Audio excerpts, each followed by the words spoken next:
Today, we're going to be talking about what you guys should be prioritizing from both the Guilty Gear and REZERO collabs. Now, we do have back-to-back collabs, which will actually both run at the same time for a week. So you guys are going to be really strapped for your bookmarks and your skystones. So we're actually going to talk about what you guys should prioritize in a tier list, as you guys can see on your screen here. So basically, we have 4 tiers, and the free tier should be self-explanatory. S tier, you definitely want to get. A tier, you want to consider getting. They're very, very good. B and C tier, these units and artifacts you can skip safely, but the B tier units will have some use, especially for PvE. And then the free tier units, obviously you get these for free anyways, so you don't really need to spend your bookmarks on these. You should just get them anyways by doing whatever side stories and currency exchanges that you need to do. So starting off with the S tier, you're going to see that there's only one item there, and that is an artifact. That is going to be the 5-star artifact for Amelia. This artifact is extremely good. You definitely want to pull for this, or at least buy one copy from the Powder of Knowledge shop. A lot of late game players will be actually pulling for multiple copies of this because this is the best Soul Weaver artifact overall for PvP, because basically it heals allies on your team whenever they get hit, even if it's not your turn with your Soul Weaver, so very powerful. Also gives you effect resist, which is very nice. Definitely want to make sure you get at least one copy of this, because you can use this on so many units, right? You can use this on like Destina, Ruel, Maid Chloe, Diane, just like so many units can use this. Pretty much every single Soul Weaver in the game can actually use this, which is why this artifact is so good. Now for the A tier, you're going to see we have 2 units and 2 artifacts. So talking about the units, you'll see that we have Jacko and Amelia. Jacko is going to be very good for cleave and aggressive players. You definitely want to pick her up if you guys like to play very fast and to take turn 1 and do a lot of damage and win very quickly. So yeah, pretty bad in PvE though, so if you are new to the game, you probably won't use her for a while. So it might be worth just not pulling for her, but if you do like PvP, especially RTA and Guild Wars offense, she's very good. Definitely want to check out Jacko because she is so good in cleave comps with like Ran, Peyra, even like Zio as well. Then we have Amelia, guys. Amelia is pretty decent for PvP and PvE. PvP, she's very good if you pair her with like Little Queen Charlotte, if you pair her with like Strays, if you pair her with anything that needs to go first and deal a lot of damage, but doesn't have the CR capability of pushing themselves or high speed tier to actually take the first turn. And Amelia can help with that because her S2 will combat readiness push an ally and also give them attack buff to do a ton of damage. Now for PvE, you can use her in some Abyss Challenge Fours and Abyss as well. Not going to really be used too much in PvE. I think she's used in some Nightmare Raid as well. But for the most part, going to be a PvP-centric unit. She's very good in Guild Wars offense. Kind of similar to Jacko, where she's kind of an aggressive unit. But she does have some fallback because she has cleansing and healing as well. And she is more of a support unit than a straight-up damage dealer, which will make it so that you need to pair her with a specific damage dealer to make her work very well. Kind of similar to Jacko in that regard though, in that Jacko needs to be paired with a pretty fast unit to work decently. Next we have Jacko's Symbol and Miss Confile for the artifact. So Jacko's Symbol, pretty much straight up only going to be used on Jackos. If you do pull for her, you definitely want to get her artifact as well. Miss Confile, not as good as it used to be before, but it's still pretty decent. You can use this in PvE on Rangers for defense break.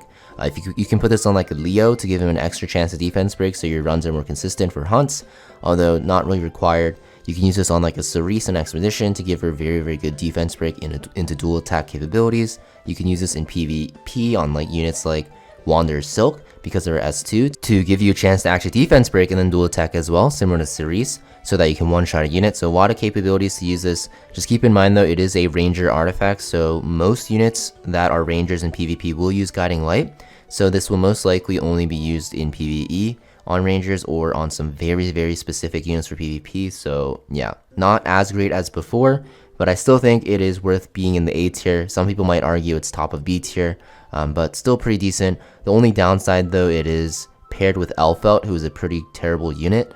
And for that reason, I think it's not even worth pulling for from the group summon for Guilty Gear. Now we have the B tier, so these units are going to be pretty much all for PvE only at this point. So first off, we have Rem. Rem is super good for Wyvern one-shot. She is the easiest geared one-shotter for Wyvern, so if you're looking for Sigurd one-shot and Strays one-shot but you can't build them, Rem is a very good option because she is super easy to build. And in PvP, she might have a comeback in the meta if she gets like an exclusive equipment. But she was very strong in PvP before. She was a very good defense team unit and a counter unit. Just that there's a lot of counters to counter now, so it's pretty hard to use her. She gets completely shut down by units like Rowana and like LRK, Last Rider Crow, so you definitely have to be careful about that. Baiken only going to be real use in like Banshee one-shot. She is the easiest to gear one-shotter, but like I said a million times, there's so many options to Banshee one-shot with, so you don't really need her anymore. It's just a luxury to have her because she is easier to gear.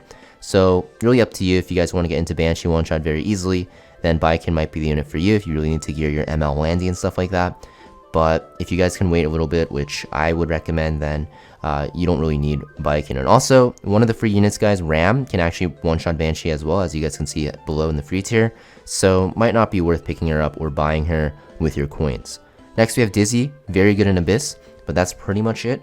She used to be very good in PvP, but mostly now she's going to be used in Abyss with like a unit known as Kiris or even Spectre Tenebria, because she can extend buff durations, and it's very, very good with poisons because poisons do percent max HP, and that is very good in Abyss because the bosses have a ton of HP. So mostly going to be used in Abyss for like the first 110 floors, otherwise you won't really use her. Next we have REZERO Comet. This is going to be Rem's artifact. Not really that good except for specific warrior units. I think Strays likes this, CR Push himself. You can use this on a plethora of other warrior units that are very good in cleave, even like Ramiro and stuff like that. But for the most part, not going to be really used that much. B tier though, because it is going to be better than the C tier stuff, which is pretty trash, which we'll talk about now. So C tier, this stuff you definitely do not want. It's not going to be useful at all in the current state of the game. Literally zero uses. So Elfelt used to be very good in Katie's one-shot hunt and used to also be good in cleave. Not good in either anymore because we have a lot of options for Elfelt's replacements, right? So Elfelt's actually worse now than a free-to-play unit for Katie's one-shot, which is Free Spirit Terraria after her buffs. So not really a reason to use her there. And in PvP for cleave, she's just not good at cleaving anymore. There's just so many better options. Her base speed is super, super low. So yeah, not that great. She used to be very good with Basar, but Basar is pretty bad now. So yeah, you don't want to use her. Basar's base speed is also very low. The speed meta has definitely changed because a lot of the openers now have very, very high speed, and you're just never going to be able to take the first turn with Elfelt or even the secondary turn with her because a lot of units get cut now as well. So definitely want to be careful. Even units like Benamaru really shut down Elfelt and made her even worse than she already was. Now we have Torn Sleeve. This is Baiken's artifact. It gives you bleed chance. It's not that great at all. Used to be good in Wyvern on like Karens and stuff like that. Can be used in some of his challenge floors, but overall not worth buying or even, you know, looking for because it's just not useful. Definitely needs a buff or rework. Maybe there'll be a unit in the future that just really is good with bleeds, like Haste, I guess, but Haste is pretty trash still, so yeah, this artifact does not see any play. Necro Nandine, this is Dizzy's artifact, also terrible. Basically gives you a CR push on AoE attacks. If you have an AoE attacking mage for PvP, you will never use this. You will always use Abyssal Crown over this. So this needs a complete rework to be good. So yeah, pretty awful as well. Now free stuff, yeah, they're just free. Make sure you get everything. Soul, very good in Golem. Pretty much it though. And then Ram is very good for Banshee one-shot and also for Ice Expedition. Not as good as Baiken for Banshee one-shot, but better than Baiken for Ice Expedition and their artifacts.